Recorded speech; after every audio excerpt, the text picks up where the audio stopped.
In this video, we're going to talk about how to almost predict the ROI of your video podcast series for your business before you even start. Check it out. What's going on, everybody? My name is Karim Mustafa. I'm co-founder and CEO of Tribe Tactics. And in this series of videos, we basically want to give you everything that you need to be able to plan and grow your very own original series for your business. Whether that's a video series, a video podcast show, or any other type of show, this is the place where we hope to cover it all for you to give you all the information that you need. So today we're going to be talking about a pretty controversial topic, which is almost a question, which is like, can we actually predict the ROI of a video series before it goes live? Well, we might be biased, but we think the answer is yes.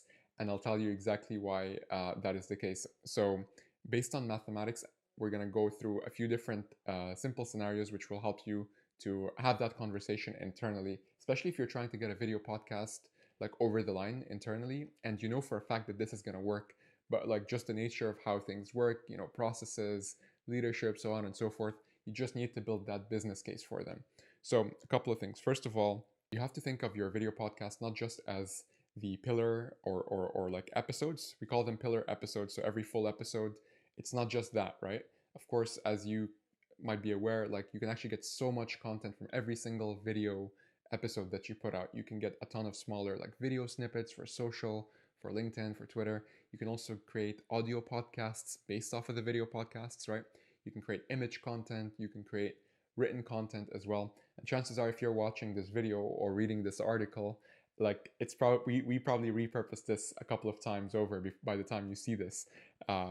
So yeah, basically the way that it starts is you really start to give your idea the credit that it deserves. And so start off with your baseline metrics for lead generation. So on average, like when you create content, how many leads do you usually get per content piece, per ebook, per webinar, like on-demand webinar, per email sign up, newsletter sign up, any other content pieces that you guys are actively promoting? What's the average, leads that you get per content piece? That's a great way to start, because you can actually start, since you haven't done that video podcast yet, the only data that we have to base our information on is historic data. So in this case, start off by just identifying, even if it's broadly speaking, and whoever you're speaking to internally will appreciate that this is just a ballpark estimate, but it's pretty representative of maybe what could happen in the future as well. So start off by identifying the baseline metrics for a lead per content piece. That's the first point. The second thing is try and identify the average value of each lead on average. And if you don't already have, if your company doesn't already attribute a specific dollar value or euro value to the specific leads that you get, an easy way to do this is to basically determine how many of those leads on average turn into opportunities for your sales team, specifically if you're in B2B. And then of course from there, how often does an opportunity then become a close customer? And ideally, like if your sales team has this information, depending on every stage of the deal flow or the sales pipeline that the opportunity goes through, what value does it hold at every stage of the pipeline? As marketing, naturally, you're usually interested at the very most up until that very first stage, and then it's pretty much in sales' bucket. But again, try your best to identify a nominal value per lead. And then from there, you can start to consider your repurposing strategy. Make a plan, even if it's a simple plan of like, okay, every time we create a new episode, we're going to make sure that we get 10 pieces of content out of that. Okay, 10 pieces of content, where on average, every piece of content historically would get us, let's say, whatever the number is, 50 leads, for example. And every lead, for example, for us is actually worth $100, right?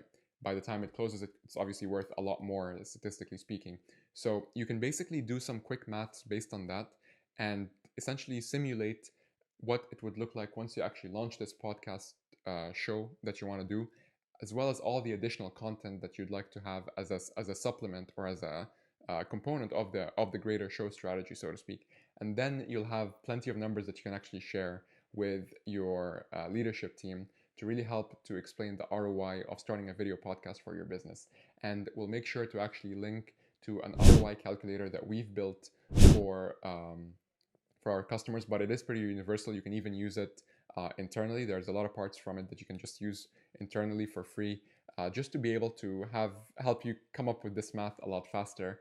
And it's probably a lot easier for you once you see that visual representation of the ROI calculator. So we'll make sure that we leave a link down below for that. But yeah, last but not least is you want to make sure that, once you have an established idea of like the potential value that you can create, right? And once again, you're creating that value by looking at the total number of content pieces you hope to create multiplied by the total number of leads that you anticipate creating based on historical data, multiplied by the total value, average value of every lead that you have calculated using the methods that we described. Once you have all of that, that's essentially the return, right? You want to basically map that against how much of your team's time investment and resource investment will go into that. So how many people do you think are needed to actually create your show? Will it just be one person's job? Will they just work on it like 1 or 2 hours per week? What's your plan there? Are you going to be hiring outside resources? And again, think of like all the different components of creating that show, whether it's for example, like coming up with the show strategy to begin with, and we have a resource for that that we'll link down below, which you can get for free. Whether it's reaching out to guests and the process of like following up and making sure that that you manage to get them booked into the diary.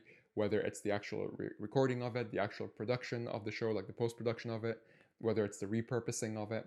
And actually, on the topic of repurposing, we're also going to put a link down to a brand new platform that we've recently launched called Chopcast, where you could very easily, and you can start for free, very easily take your videos and repurpose them across the board into tons of additional clips. So that's one thing that you can already automate and do for free to start. And so beyond that, like you basically just want to get to the stage where you'll be able to see, okay, this is the cost investment that I'm making, and this is the expected return. And if there is a pretty big delta between the two, it would, most people would say, you know what, this is we're going to take an educated guess that this is actually worth doing, or at least worth experimenting. And from there, you'll start to have additional results, and you can start to build your case for the ROI of your show more and more accurately over time. And that kind of ties in with the last thing that I wanted to say, which is that you should know that the first episode is only, and any results that you get from that first episode and whatever you repurpose from it, that only serves as your baseline. Now you have, a baseline to measure yourself against. It's kind of like going to the gym. You don't go and like, compare yourself to like the baddest, like, most successful person in the gym or whatever. Like you're basically trying to challenge yourself, and you're trying to be 1% better than you were last time, right? So on and so forth. It's the same exact thing with your show. As long as you're able to make the case that, hey, like internally we are improving and our ROI is improving over time, then it's something that will help you make your case, and hopefully you'll be able to get your video podcast off the ground for your company.